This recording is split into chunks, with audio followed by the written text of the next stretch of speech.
Chapter-6 Dhyana-yoga. The Supreme Personality of Godhead said, "One who is unattached to the fruits of his work and who works as he is obligated is in the renounced order of life, and he is the true mystic, not he who lights no fire and performs no duty." What is called renunciation, you should know to be the same as yoga, or linking oneself with the Supreme. O son of Pandu, for one can never become a yogi unless he renounces the desire for sense gratification. For one who is a neophyte in Eightfold Yoga system, work is said to be the means, and for one who is already elevated in yoga, cessation of all material activities is said to be the means. A person is said to be elevated in yoga when, having renounced all material desires, he neither acts for sense gratification nor engages in fruitive activities. One must deliver himself with the help of his mind and not degrade himself. The mind is the friend of the conditioned soul and his enemy as well. For him who has conquered the mind is the best of friends. But for one who has failed to do so, his mind will remain the greatest enemy. For one who has conquered the mind, the supersoul is already reached, for he has attained tranquility. To such a man, happiness and distress, heat and cold, honor and dishonor are all the same. A person is said to be established in self-realization and is called a yogi or mystic when he is fully satisfied by virtue of acquired knowledge and realization. Such a person is situated in transcendence and is self-controlled. He sees everything, whether it be pebbles, stones, or gold, as the same. A person is considered still further advanced when he regards honest well-wishers, affectionate benefactors, the neutral mediators, the envious friends and enemies, the pious and the sinners, all with an equal mind. A transcendentalist should always engage his body, mind, and self in relationship with the Supreme. He should live alone in a secluded place and should always carefully control his mind. He should be free from desires and feelings of possessiveness. To practice yoga, one should go to a secluded place and should lay kusha, grass, on the ground and then cover it with a deer skin and a soft cloth. The seat should be neither too high nor too low and should be situated in a sacred place. The yogi should then sit on it very firmly and practice yoga to purify the heart by controlling his mind, senses, and activities and fixing the mind on one point.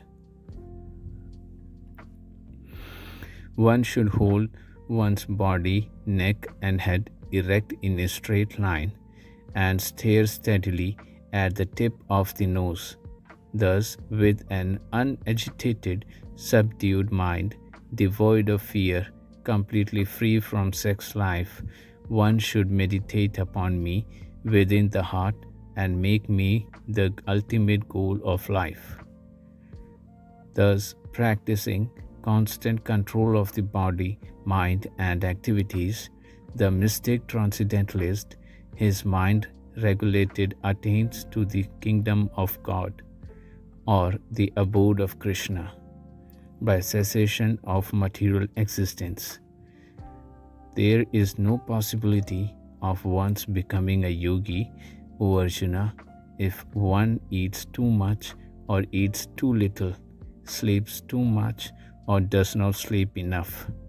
He who is regulated in his habits of eating, sleeping, recreation, and work can mitigate all material pains by practicing the yoga system.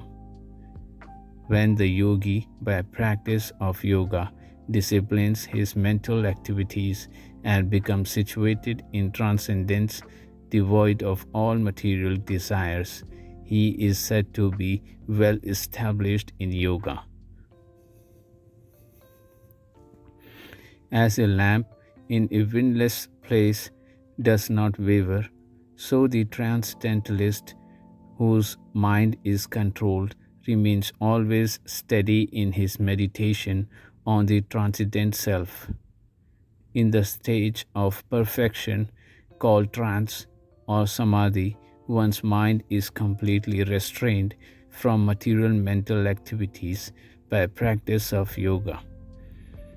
This perfection is characterized by one's ability to see the self by the pure mind and to relish and rejoice in the self. In that joyous state, one is situated in boundless transcendental happiness, realized through transcendental senses. Established thus, one never departs from the truth, and upon gaining this, he thinks there is no greater gain. Being situated in such a position, one is never shaken, even in the midst of greatest difficulty. This indeed is actual freedom from all miseries arising from material contact. One should engage oneself in the practice of yoga with determination and faith and not be deviated from the path. One should abandon, without exception, all material desires born of mental speculation and thus control all these senses on all sides by the mind. Gradually, step by step, one should become situated in trance by means of intelligence sustained by full conviction, and thus the mind should be fixed on the self alone and should think of nothing else. From wherever the mind wanders, due to its flickering and unsteady nature, one must certainly withdraw it and bring it back under the control of the self. The yogi, whose mind is fixed on me, verily attains the highest perfection of transcendental happiness. He is beyond the mode of passion.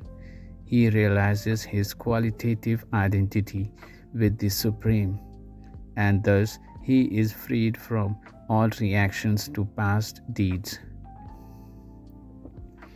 Thus, the self-controlled yogi, constantly engaged in yoga practice, becomes free from all material contamination and achieves the highest stage of perfect happiness in transcendental loving service to the Lord.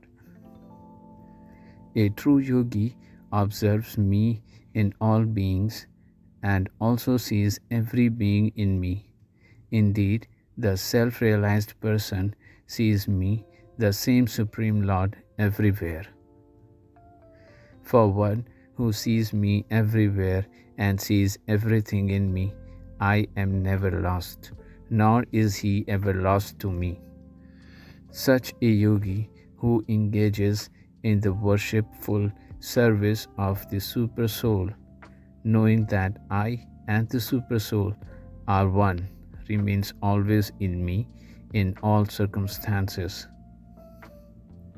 He is a perfect yogi who, by comparison to his own self, sees the truth, equality of all beings in both their happiness and their distress. O Arjuna. Arjuna said, O Madhusudana, the system of yoga which you have summarized appears impractical and unendurable to me, for the mind is restless and unsteady. The mind is restless, turbulent, obstinate and very strong, O Krishna, and to subdue it, I think, is more difficult than controlling the wind. Lord Krishna said, O mighty armed son of Kunti, it is undoubtedly very difficult to curb the restless mind, but it is possible by suitable practice and by detachment. For one whose mind is unbridled, self-realization is difficult work, but he whose mind is controlled and who strives by appropriate means is assured of success. That is my opinion. Arjuna said, O Krishna, what is the destination of the unsuccessful transcendentalist who in the beginning takes to the process of self-realization with faith but who later desists due to worldly mindedness and thus does not attain perfection in mysticism? O mighty armed Krishna, does not such a man who is bewildered from the path of transcendence fall away from both spiritual and material success and perish like a riven cloud with no position in any sphere? This is my doubt, O Krishna, and I ask you to dispel it completely. But for you, no one is to be found who can destroy this doubt. The Supreme Personality of Godhead said, Son of brother, a transcendentalist engaged in auspicious activities does not meet with destruction either in this world or in the spiritual world. One who does good, my friend, is never overcome by evil. The unsuccessful yogi, after many years of enjoyment on the planets of the pious living entities, is born into a family of righteous people or into a family of rich aristocracy. Or if unsuccessful, after long practice of yoga, he takes his birth in a family of transcendentalists who are surely great in wisdom. Certainly, such a birth is rare in this world. On taking such a birth, he revives the divine consciousness of his previous life, and he again tries to make further progress in order to achieve complete success, O son of Guru. By virtue of the divine consciousness of his previous life, he automatically becomes attracted to the yogic principles, even without seeking them. Such an inquisitive transcendentalist stands always above the ritualistic principles of the scriptures. And when the yogi engages himself with sincere endeavor in making further progress, being washed of all contaminations, then ultimately achieving perfection, after many births of practice, he attains the supreme goal. A yogi is greater than the ascetic, greater than the empiricist, and greater than the fruity worker. Therefore, O Arjuna, in all circumstances, be a yogi. And of all yogis, the one with great faith, who always abides in me, thinks of me within himself, and renders transcendental loving service to me, he is the most intimately united with me in yoga and is the highest of all. That is my opinion.